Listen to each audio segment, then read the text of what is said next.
હાલો જુનાગઢ લીલી પરિક્રમા કરવા એ માટે તમારે એસટી બસ સ્ટેન્ડ જુનાગઢ અથવા રેલવે સ્ટેશન જુનાગઢ આવવાનું રહેશે. ત્યાંથી તમારે ગિરનાર પર્વતની તળેટી ભવનાથ તળેટીએ જવાનું છે, જે તમે છકડા અથવા એસટી બસથી જે સ્પેશિયલ પરિક્રમા માટે મૂકે છે. ભવનાથ તળેટી આશરે 6 કિલોમીટરના અંતરે આવેલ છે અને ભવનાથ તળેટી આપણે પહોંચવાનું છે. જ્યાં આપણે ભવનાથ મહાદેવના દર્શન કરીને આ ગિરનાર લીલી પરિક્રમાની શરૂઆત કરીશું. ભવનાથ મહાદેવ મંદિરથી પરિક્રમાનો પ્રારંભ થાય છે. ભવનાથ મંદિરે ભક્તો મહાદેવનું પૂજન અર્ચન કરીને યાત્રાનો પ્રારંભ કરે છે.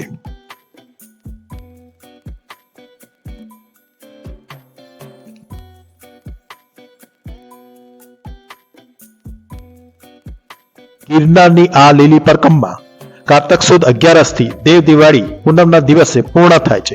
ગિરનારની આ લીલી પરિક્રમા કારતક સુદ 11 થી ચાલુ થાય છે. ગિરનારની ફરતે યોજાતી 36 કિલોમીટરની 4 દિવસની આ પરિક્રમામાં જુદા જુદા સ્થળોએથી ભક્તો આવે છે. જુનાગઢ શહેરથી 5 કિલોમીટર દૂર ગિરનારી ગોદમાં કારતક સુદ 11 થી ભવનાથ તળેટીમાં યાત્રિકો ભેગા થઈ જાય છે. આ દિવસથી મધરાત્રે રૂપાયતનથી સંતો, મહંતો, જિલ્લા વહીવટ અધિકારીઓ અને અનેક અગ્રણીઓ સાથે અસંખ્ય ભક્તોની હાજરીમાં દીપ પ્રગટાવીને બંદૂકના કડાકા સાથે પરિક્રમાનો પ્રારંભ થાય છે. શ્રી દત્તપુખની ફરતે પ્રદક્ષિણામાં નાની મોટી એવી 5 ઘોડીઓ આવે છે, જેમ કે ઈટાવા ઘોડી, માંડવેલા ઘોડી, સરકટિયા ઘોડી, નળપાણી ઘોડી, ખોડિયાર ઘોડીના ઉબડખાબડ રસ્તે 4 પગે આ ઘોડીઓ પસાર કરીને થાય છે.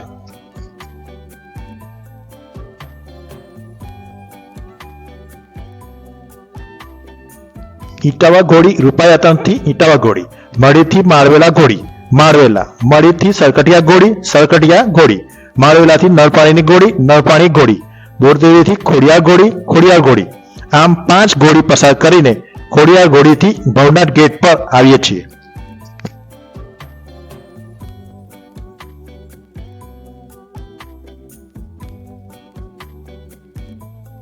અલખ નિરંજન જય ગુરુદત્ત જય ગિરનારી, નિરંજન અલખ નિરંજન જય ગુરુદત્ત જય ગિરનારી, જય ગિરનારી, જય ગિરનારી, જય ગિરનારી.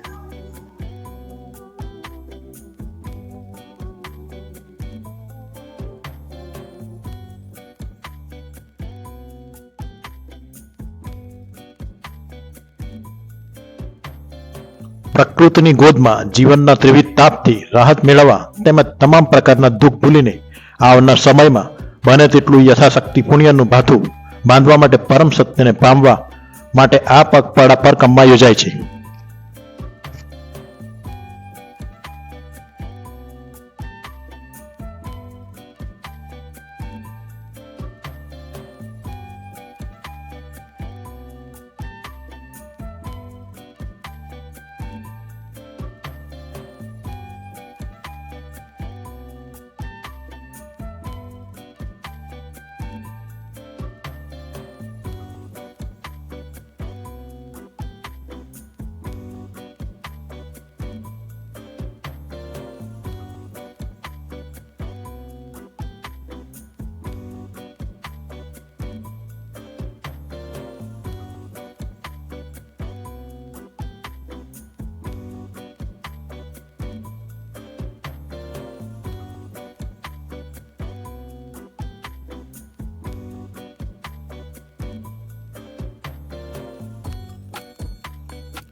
ચાર ચોકથી ઝીણાબાવાની મઢીએ પહોંચાય છે.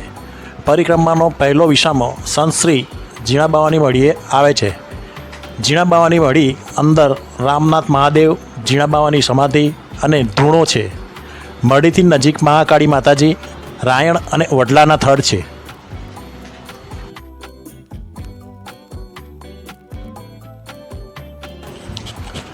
મઢીએથી પરિક્રમાએ બે રસ્તા ફંટાય છે. એક રસ્તે સરકટિયા પર્વતની ઘોડી ચડીને સરકટિયા હનુમાન અને સૂરજકુંડ થઈ માળવેલા જાય છે, જ્યારે બીજો રસ્તો સીધો જ માળવેલા પર્વતની ઘોડી ચડી માળવેલાની જગ્યાએ પહોંચે છે. બીજી રાત્રિનું રોકાણ કરે છે.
પરિક્રમાનો માર્ગ કુદરતી સુંદરતા, પર્વતના નજારા, ઝરણા અને જંગલના મનોહર દ્રશ્યોથી ભરપૂર છે, જે યાત્રીઓને એક અનોખો અને શાંતિપ્રદ અનુભવ કરાવે છે.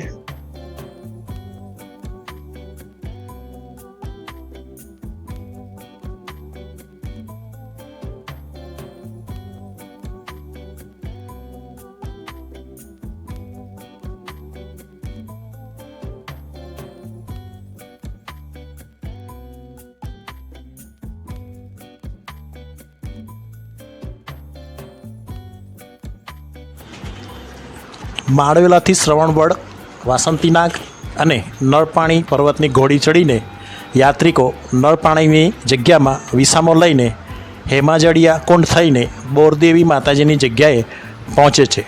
બોરદેવીની જગ્યાના મેદાનમાં યાત્રિકો રાત્રિ મુકામ કરે છે. અહીંથી ગોરખનાથની ટૂંક, દત્તટૂંક તેમજ ગબ્બર પર્વત પણ દેખાય છે. બોરદેવીના મેદાનમાં થઈને ફાટેલ ખોડિયાર, કાળો ધૂનો, રામવાડાનું ભોંયરું, તાંતણીયો ધૂનો જવાય છે.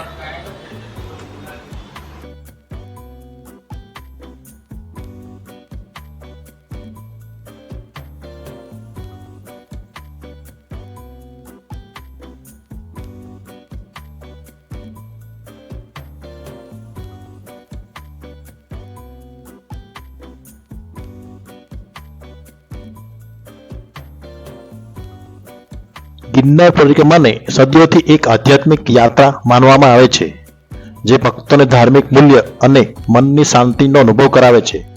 ભક્તો માનતા હોય છે કે આ યાત્રાથી પાપનો નાશ થાય છે અને માનસિક અને શારીરિક આરોગ્ય પ્રાપ્ત થાય છે.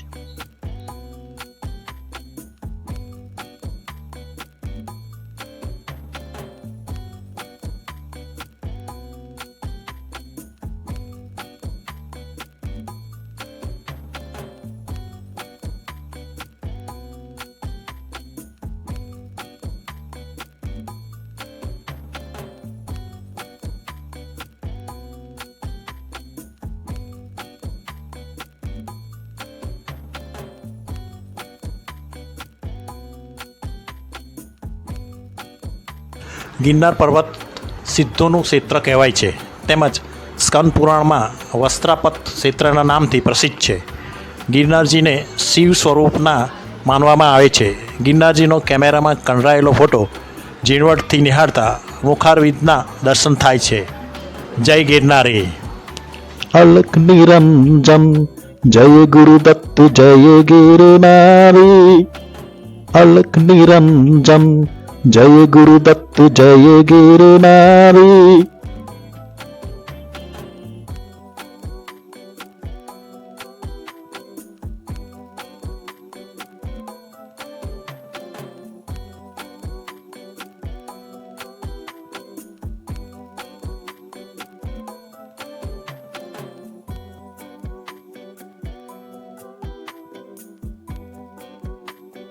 ગિરનાર પરિક્રમાને સદીઓથી એક આધ્યાત્મિક યાત્રા માનવામાં આવે છે, જે ભક્તોને ધાર્મિક મૂલ્ય અને મનની શાંતિનો અનુભવ કરાવે છે.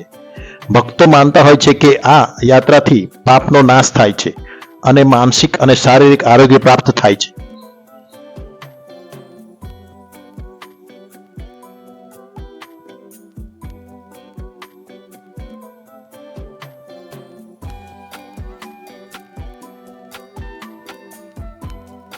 ગિરનાર પર્વતની પરિક્રમા પવિત્ર યાત્રામાંથી એક છે, જેમાં હજારો શ્રદ્ધાળુઓ ભાગ લે છે. આ યાત્રા ભવનાથ મંદિરથી શરૂ થાય છે અને લગભગ 36 કિલોમીટર અંતરે પરિક્રમા પૂર્ણ કરે છે.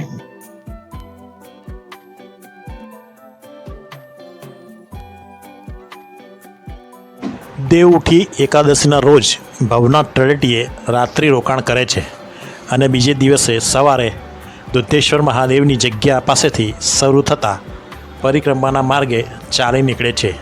ઝીણાબાવાની મઢી, સરકટિયા હનુમાન, સૂરજકુંડ, પાટનાથ થઈ માળવેલા રાત્રિ રોકાણ કરે છે. ત્રીજા દિવસે સવારે શ્રવણવડ, વાસંતીનાગ, હેમાજળિયા કુંડ થઈને બોરદેવી માતાજીની જગ્યામાં રાત્રિ રોકાણ કરે છે.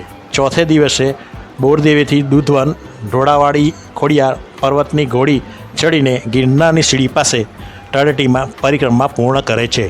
ગિરનારની તપોભૂમિમાં સિદ્ધ ભૂમિમાં જ્યાં 33 કરોડ દેવી દેવતા જતી સતી સંત સુરા અને સિંહની પાવન ભૂમિમાં ગિરનારની પરિક્રમા કરીને આપણે તેમના શરણે નતમસ્તક થઈને આશીર્વાદ લઈને ગિરનારની લીલી પરિક્રમા પૂર્ણ કરી. જય ગિરનારી, જય ગિરનારી, જય